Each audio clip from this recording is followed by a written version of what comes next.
Want to stop juggling spreadsheets, calendars, and a dozen apps just to run your rentals?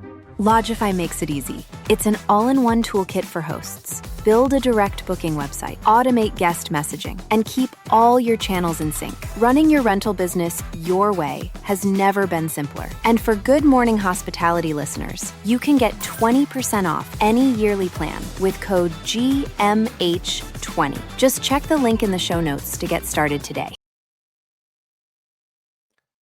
Good morning, hospitality listeners. Welcome back to a new episode of Good Morning Hospitality. We are trying something a little new with a new intro. So today on the episode, you're going to hear about how Capital One is acquiring the Hopper Tech, not the full company, while also Apple and Delta are going deeper into their partnership and also creating more open API for tracking your bags and luggage at the airport. So there's going to be tons of news on that. And of course, CitizenM has new financing post Marriott acquisition, and the Marriott acquisition actually helped with this new loan structure. So on today's episode, we also have a guest joining us, Dennis Shaw, the founding editor of Skift. So without further ado, let's jump right in.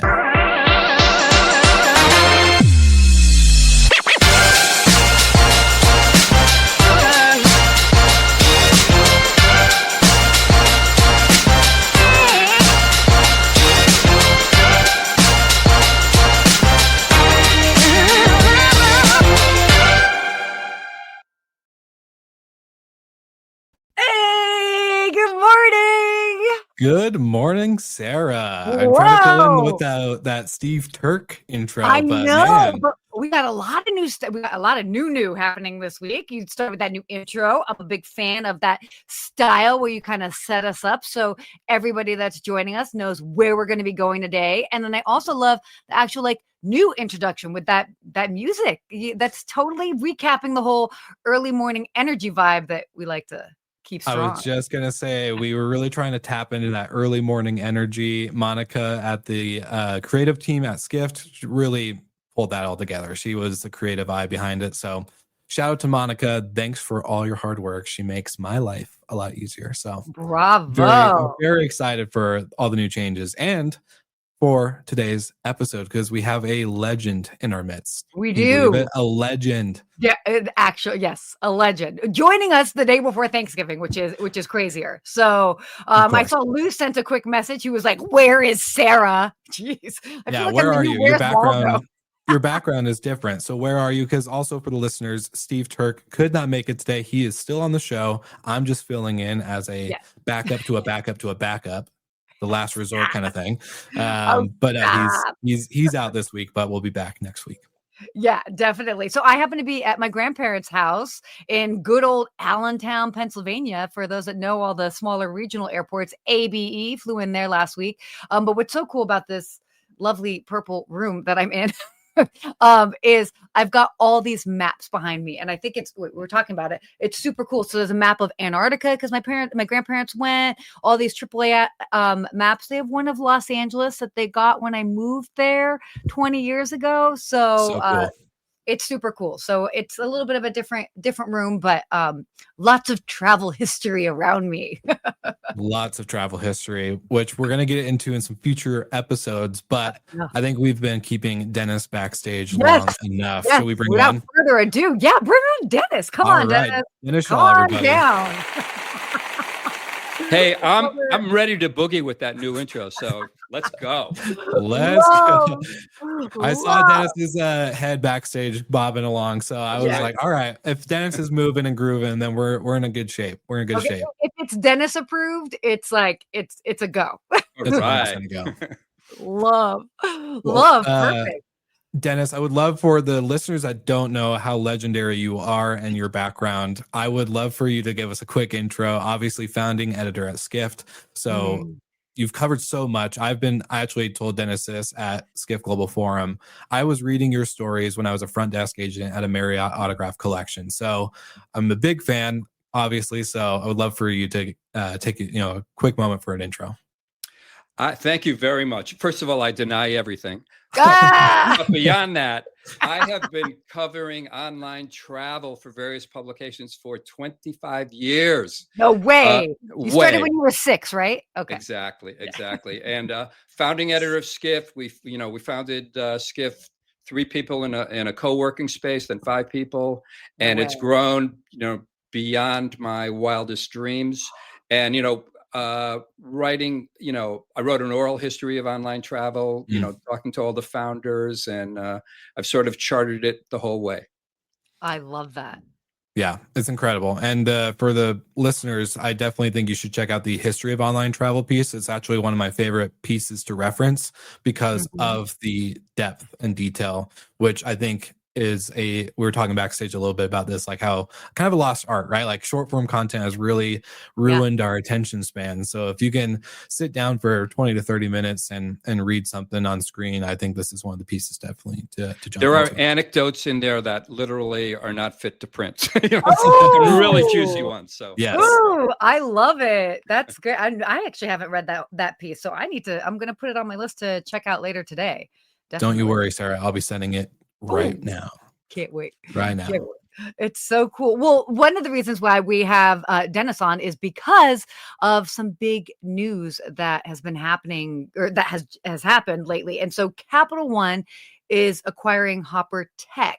So Dennis, why don't you kind of give us like a little bit of a rundown in regards to this, just to kind of bring everybody up to speed with it?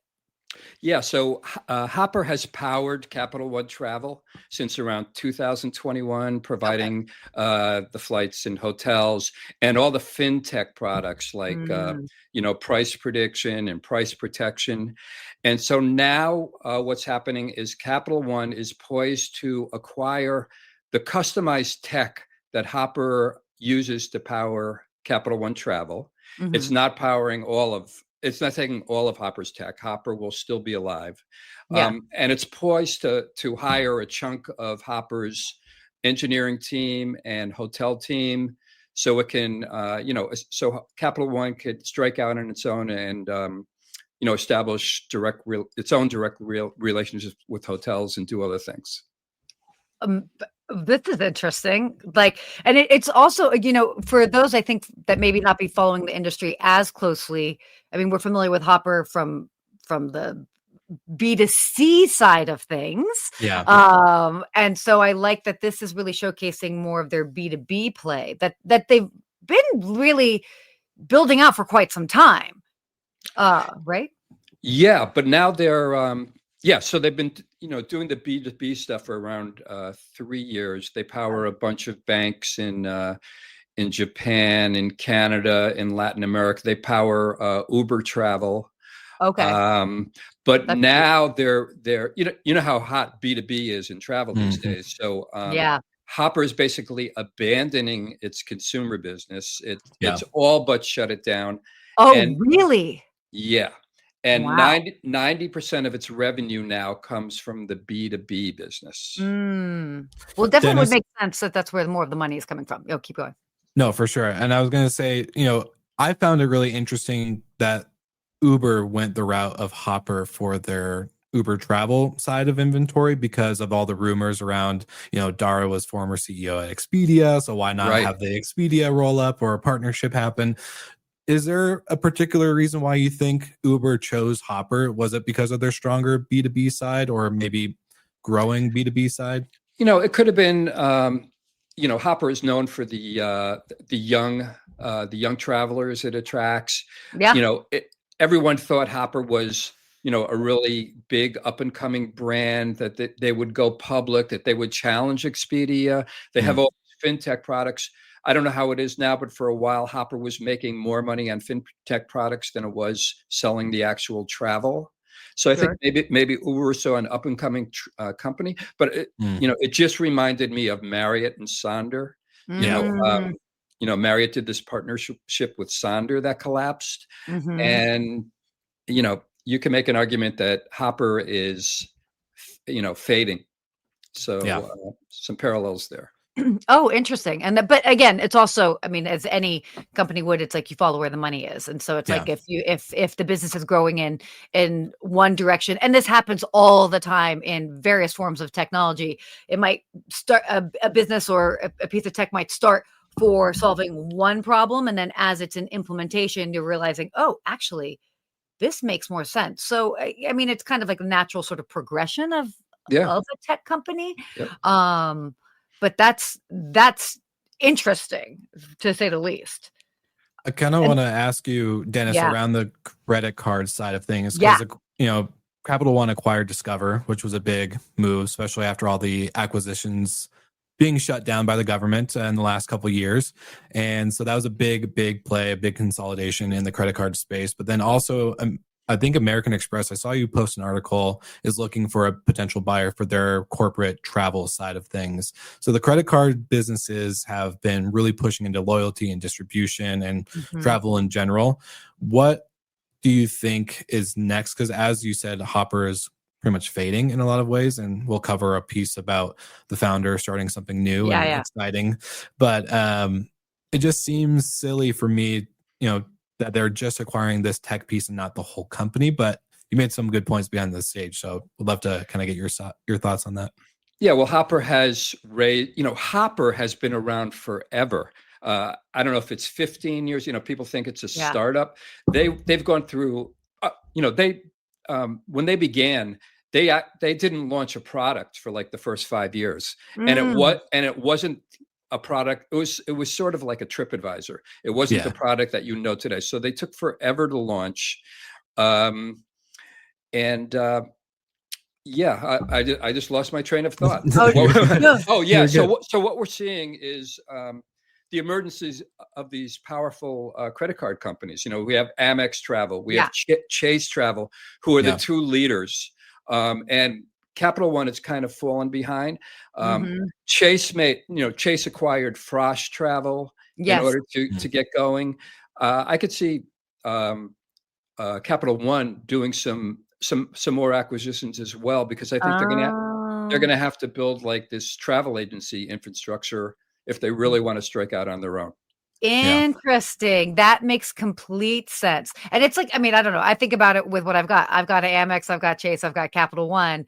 And I was just looking at it the other day and I was like, I never use my Capital One points for travel. And so just because we're almost programmed to go find it elsewhere and understanding the value. So this will be great for Capital One to really kind of like step up their game and their Right. offerings when it Yeah, when it comes to that. I think there's some their hotel collection. I don't know if it was just a promotion, but they were offering like 10x points on hotel bookings. So Amazing.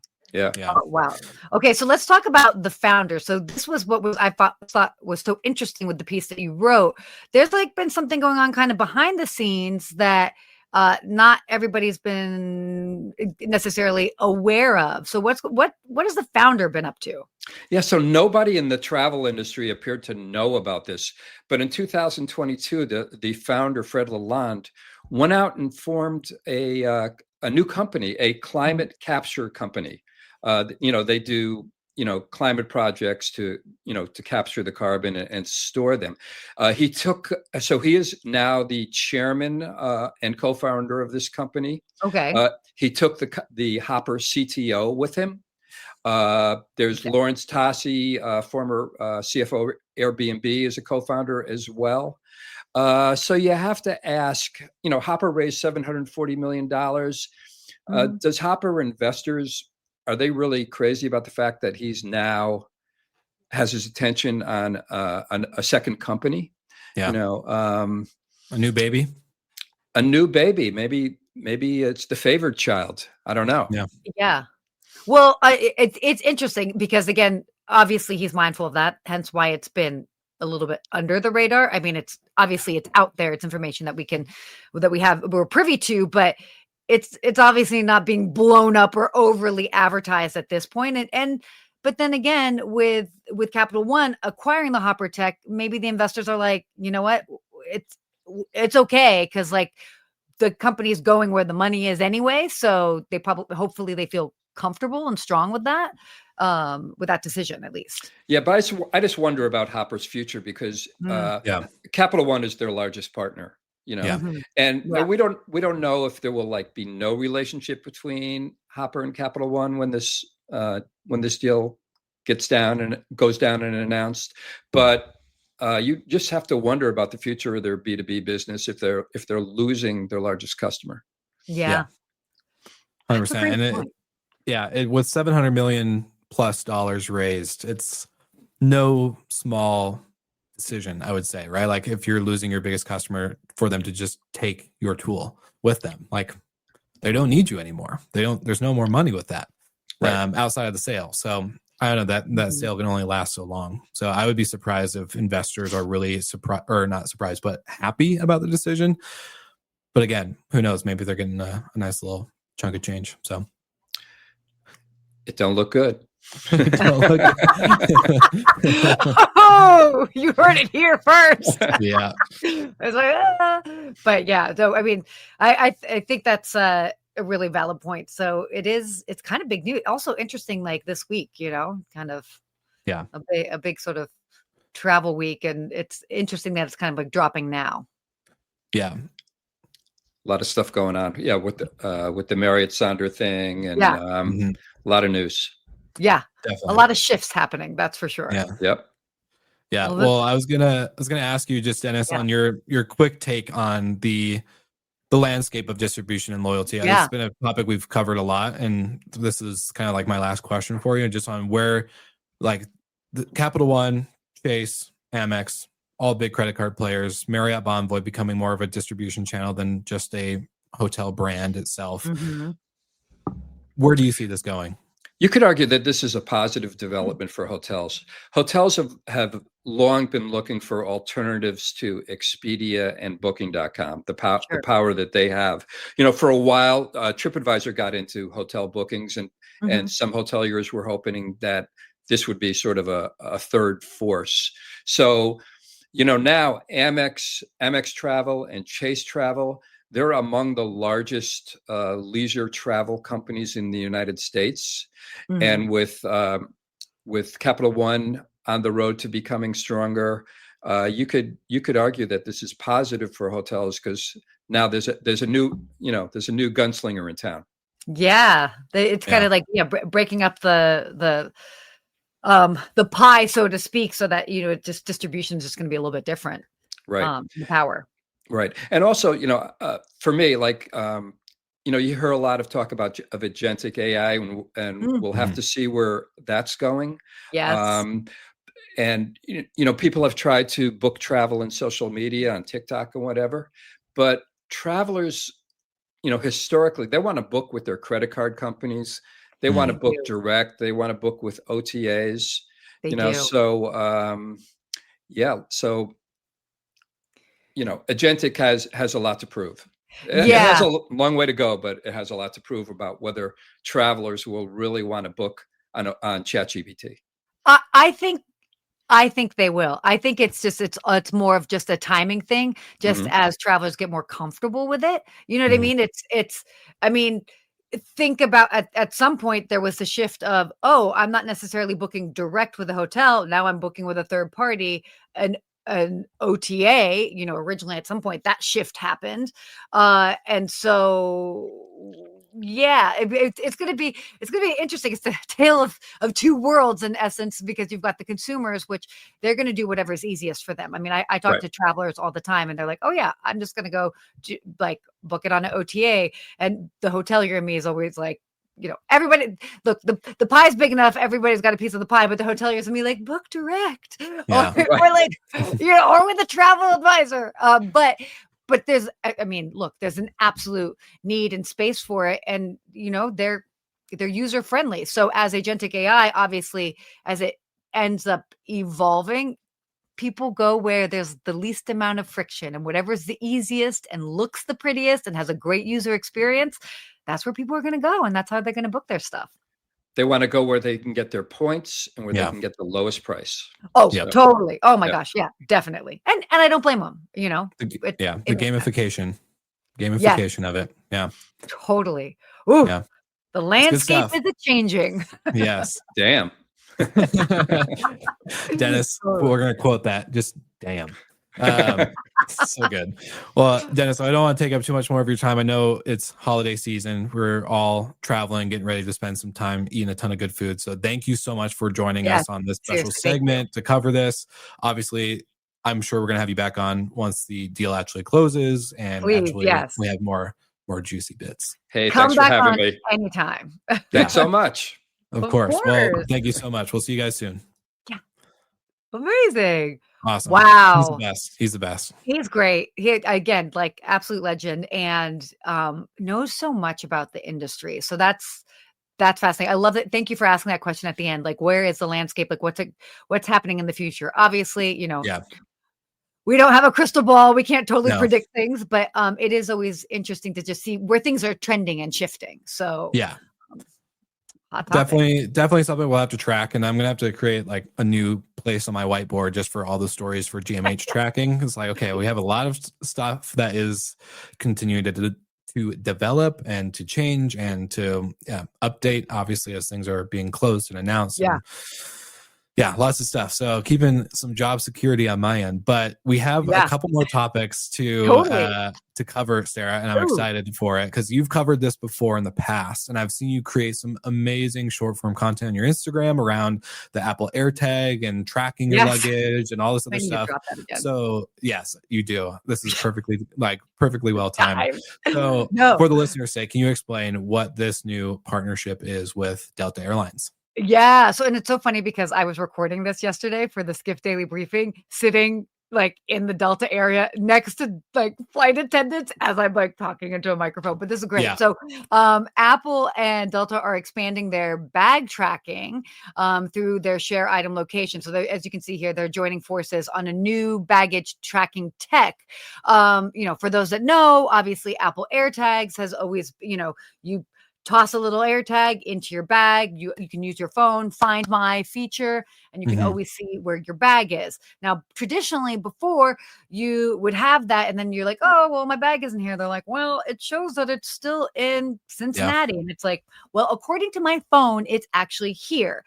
And so now what they've done is they've integrated the tech even more so that basically Delta will be able to have real-time visibility as far as where your bag is, and for airline staff as well as travelers, which is, I think it's awesome.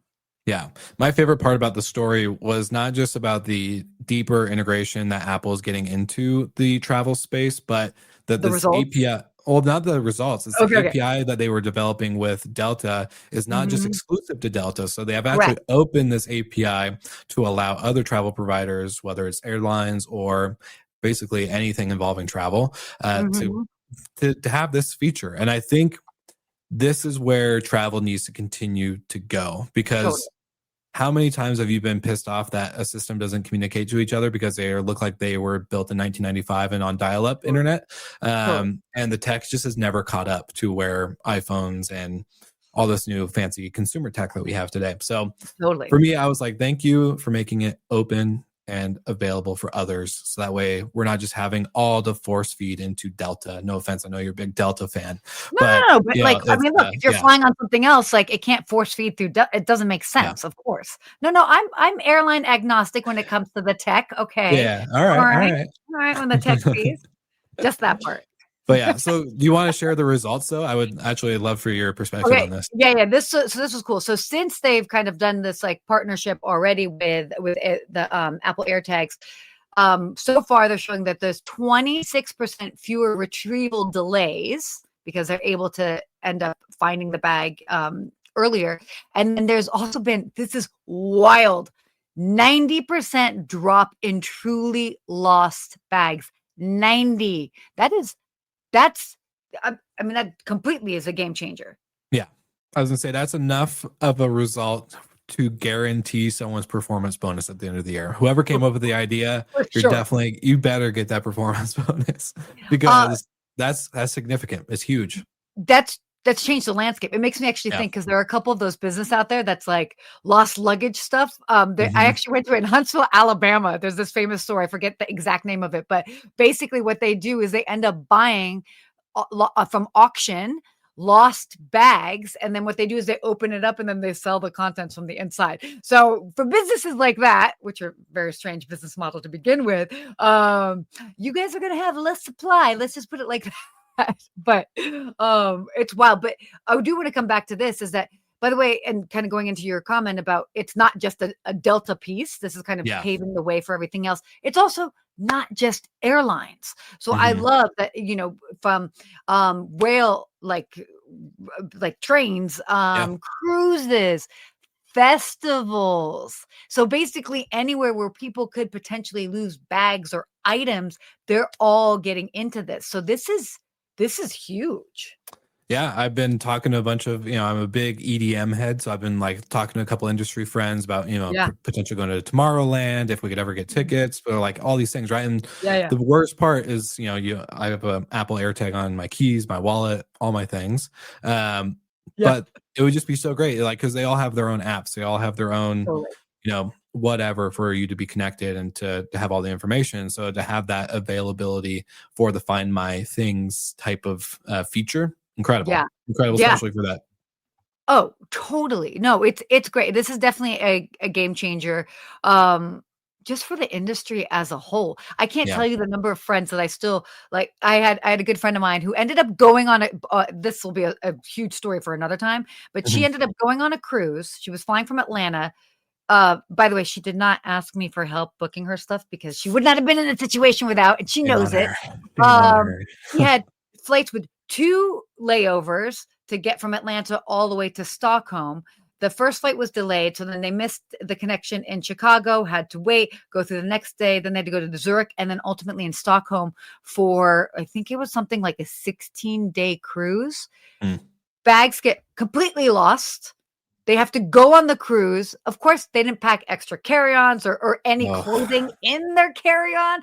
They didn't have a tracker in their bag. Mind you, this was also like they were flying first class all the way. So this is wild that all this ended up happening. They end up starting the cruise with no luggage. And I think it was probably like day 8 or 10 into the cruise that the airline was finally like, oh, well, we finally found your bag. And she's like, send that home. I don't even need it. So case in point, like, we need this tech, like, and everybody needs it. I think it's just a peace of mind piece too. Like, when an airline is like, oh, we don't know where it's at and it's lost. And then you're just consistently wondering, did someone take it? Did, this happen or did this happen? And if you can just have it on your phone, the peace of mind, like, okay, it's at the airport. It's somehow got stuck in the conveyor belt or whatever, right? Like, or it's on the plane. They just are, and maybe it's tucked in a corner that, it's a black suitcase in a dark room, probably very easily missed. Type thing. So it's one of those like peace of mind pieces I think any traveler would want, because I know when I'm traveling, I just want to know that my gate is there and my flight hasn't changed. I want to make sure that my luggage comes with me if I ever check a bag, which I'm like Lou, who commented, I pretty much refuse to check a bag and only have a carry-on and a backpack. But at the end of the day, sometimes when I'm traveling with equipment or going for a conference, you have to.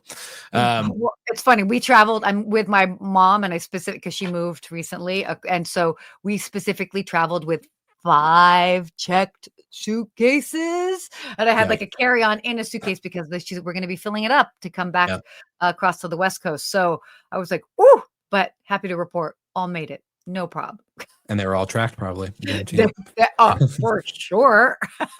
Exactly. So let's get to our last piece here. Let's talk about what's going on with CitizenM. So this is interesting. So the CitizenM CEO is talking about a $685 million loan and what is next after the Marriott sale. So this is a interesting thing. So CitizenM basically secured a $685 million loan, one of the largest, by the way, in the lifestyle hotel segment, like since the pandemic.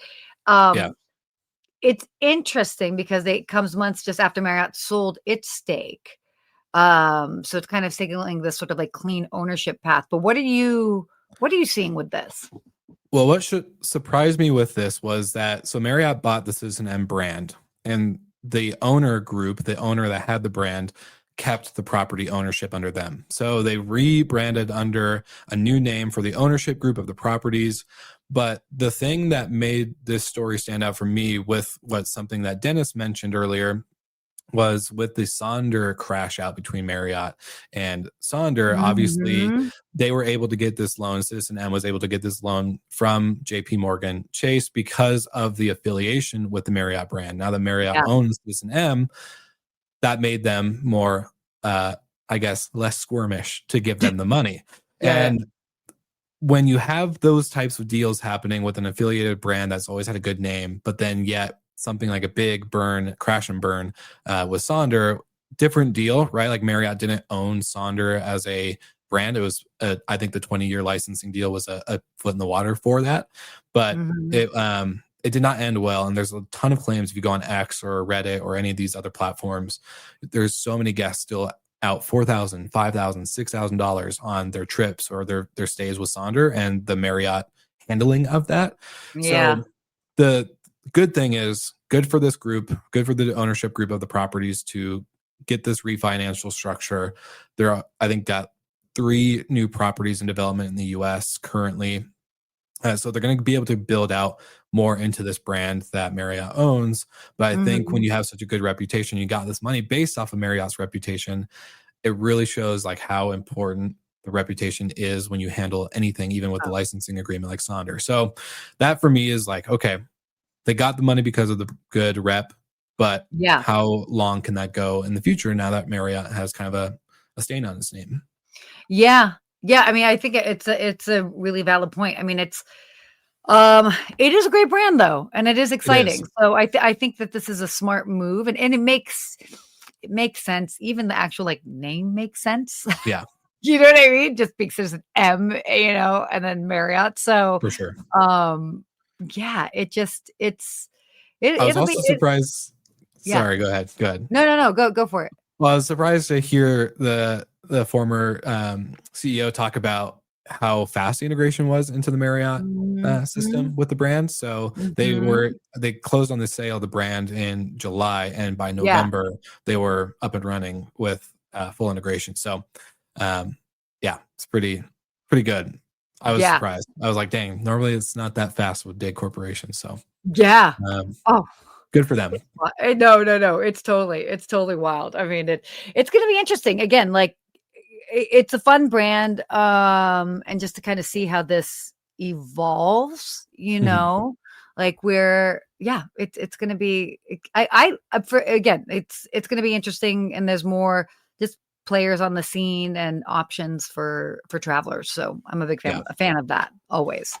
Definitely. Well, I know we're a little bit over our time, but Oh my we gosh. are in the season of Thanksgiving, and you and I saw something really funny on Instagram Oh my yesterday. gosh. Yes, yes, please, let's do this. We're switching it all up today. Yeah, we're switching it all up, so we're going a little bit deeper, and it was just really funny to see Sean Duffy talk about having a little bit more respect when coming to the holiday travel around Yeah. Thanksgiving, and so we saw this clip of him talking about this. Sarah, do you want to share any thoughts or opinions, or should we just roll the clip No, and let it no, go? roll it and we'll talk All about it right. afterwards. I love it. Okay, here we go. Try not to wear slippers and pajamas as we come to the airport. But I think we have to think about how do we do a better job? How do we, maintain maybe some of that frustration we have as we travel this Thanksgiving season? Maybe we should say please and thank you to our pilots and to our flight attendants. I think again I call this just maybe dressing with some respect. Whether it's a pair of jeans and a decent shirt. I would encourage people to maybe dress a little better, which encourages us to maybe behave a little better. Let's try not to wear slippers and pajamas as we come to the airport. Let's try not to wear slippers and I'll pajamas take as we come to the take airport. that I off love there. that. But Um, what are your thoughts when you're being told not to wear something that you find comfortable on a very uncomfortable process of flying on an airplane for so who knows how long? here's the thing. You can still be comfortable and be kind of put together. It's one thing if you're coming in and yeah, I'll say that. I have very much a routine of what I wear. I've got my specific, like I've got a yoga pants, but I've got like a whole there's a matching thing. I choose the specific shoes. I don't wear like my dirty sneakers. I'm wearing like clean white, like there's a look that I generally go for that's absolutely comfortable. But because I get it, like look, you think about it, you're like, oh, well, dress up, and it's your feet swell. What are you doing? You're wearing tighter shoes. Like it just doesn't always make sense. But you can still be comfortable and dress, I think, respectably. Don't you? I think so, but I just find it kind of insane that they're telling us like, hey, travel with some respect in terms of like make yourself look better. And it's like, well, make the experience better and maybe I'll like want to show up and like be better. But I also agree with you. I'm the same, like where I have the same routine, easy slip off shoes, Yeah. my joggers, a pullover hoodie so I don't have to take it off with the screening thing. Really easy things to make it, I don't wear a belt. So, right. Like you don't have to take off your belt. Yeah. Sure. Yeah, totally. But now with the TSA rule, I guess, keep your shoes on. But anyways, I just thought it was funny. I was like, all right, telling us to travel. I do agree with the statement, be thankful, say thank you, say please, use your manners. That 100%. That and we say, oh my gosh, it was so funny. Yesterday, my mom was like, "Happy Thanksgiving" to she was I was laughing at her like, oh my gosh, you were like out of control. She's like, don't you say it? I'm like, oh, I absolutely say it. But when I have a actual interaction with somebody, I'm like, you're seeking people out to say Happy Thanksgiving to them. I'm like, you get out of the house. What's going on? Maybe they need it. Maybe they need it. Maybe No, she needed it, Exactly. But it is, I will say this, seeing her do that, I always love watching interactions because I can kind of be a little bit of like a fly on the wall. But when she does that, and she would seek it. I mean, the bathroom attendants, like the ladies like cleaning the bathroom, she would be, have a happy Thanksgiving. The way that their face would brighten up and they're like, thank you, happy Thanksgiving. Especially because like maybe you are walking by somebody that might be like cleaning the floors, but we're in such a rush. We're just walking past them. So taking that moment to say thank you, be it to the flight attendants, obviously the pilots, but then to others, the TSA agents, the people that are attending the bathrooms, all of that makes such even if they're not celebrating it. Sometimes people, I think, get too caught up like, oh, well, not everybody celebrates Thanksgiving. Not everybody celebrates Christmas. Calm down. Okay. It's like, it's the sentiment. It's the sentiment. Yes. 100%. It's the sentiment behind it all. Well, speaking of sentiment, I don't want to keep our listeners over too much, but do you have a real-time recap moment you would like to share for? That's a great, you're putting it on me first. Oh my gosh. I have one queued up if you want me to go. Okay, but... You start because I've got so many great things. Okay. Well, I'll be quick. So I've been going on a lot of 14er hikes. For those who don't know what that is, so you go on mountains for that 14,000 feet over sea level elevation, and they're intense, but they're fun, and it's been a great way to get outdoors and also use the gear that I've been spending all my money on. But there's this guy that I've met twice now, and his name's Oliver, and he's actually really popular in all these like 14er climbing groups on Facebook.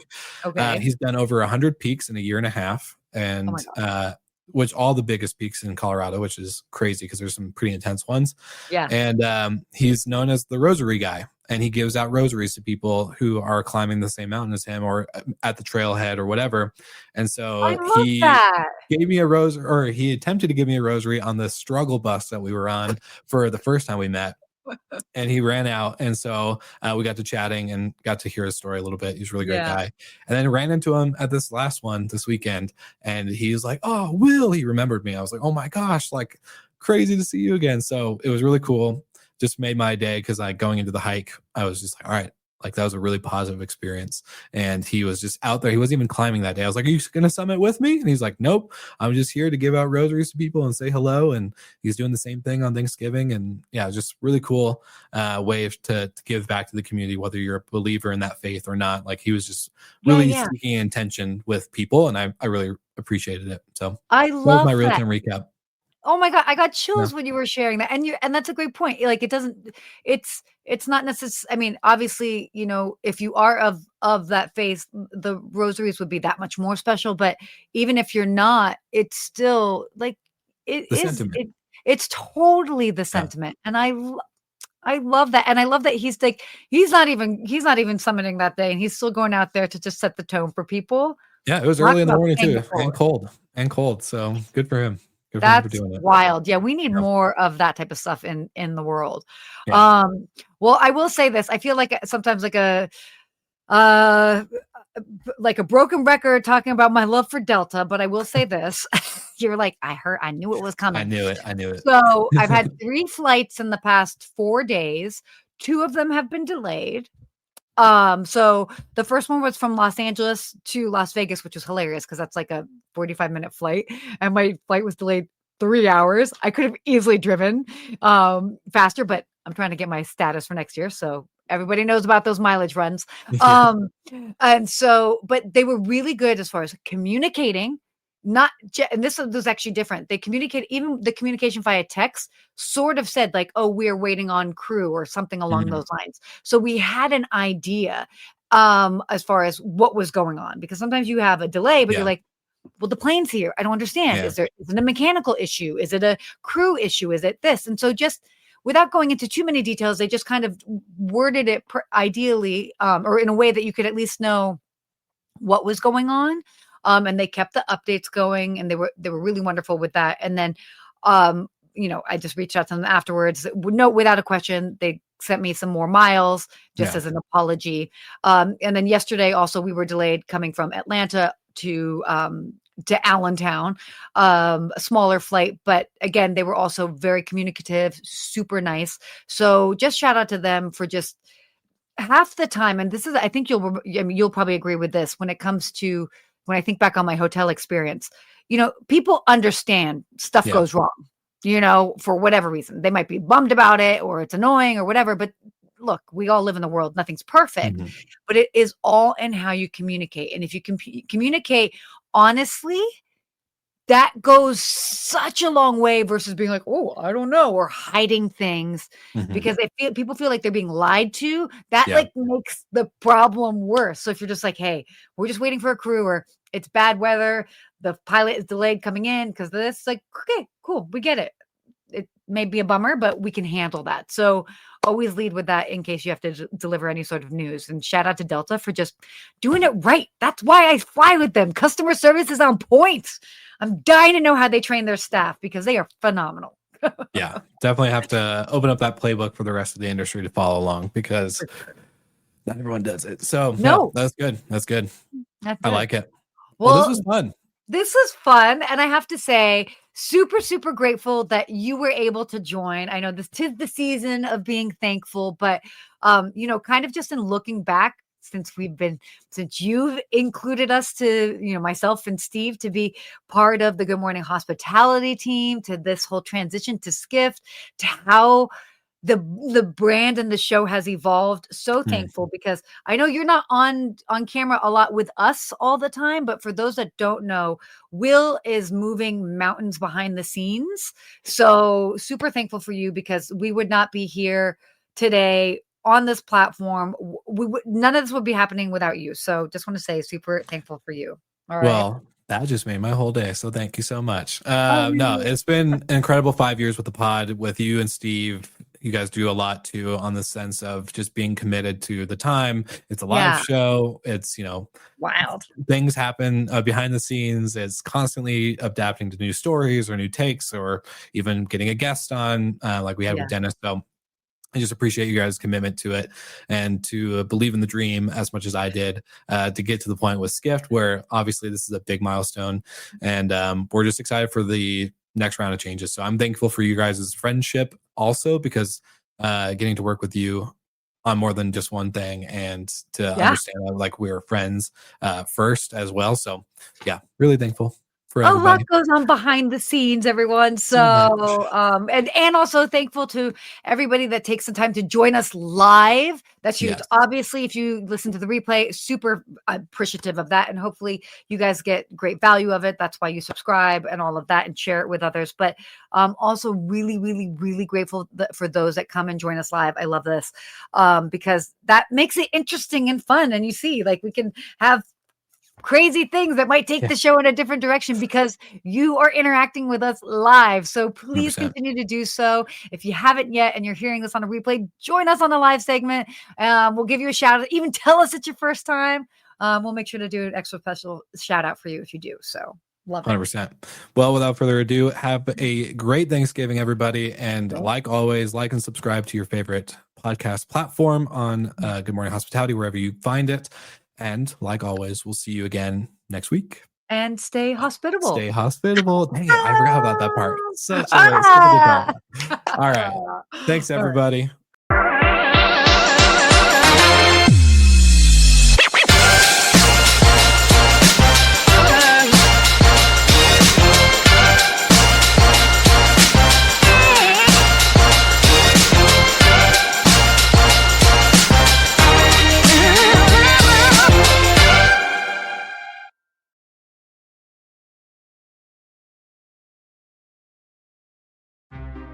Want to stop juggling spreadsheets, calendars, and a dozen apps just to run your rentals? Logify makes it easy. It's an all-in-one toolkit for hosts. Build a direct booking website, automate guest messaging, and keep all your channels in sync. Running your rental business your way has never been simpler. And for Good Morning Hospitality listeners, you can get 20% off any yearly plan with code GMH20. Just check the link in the show notes to get started today.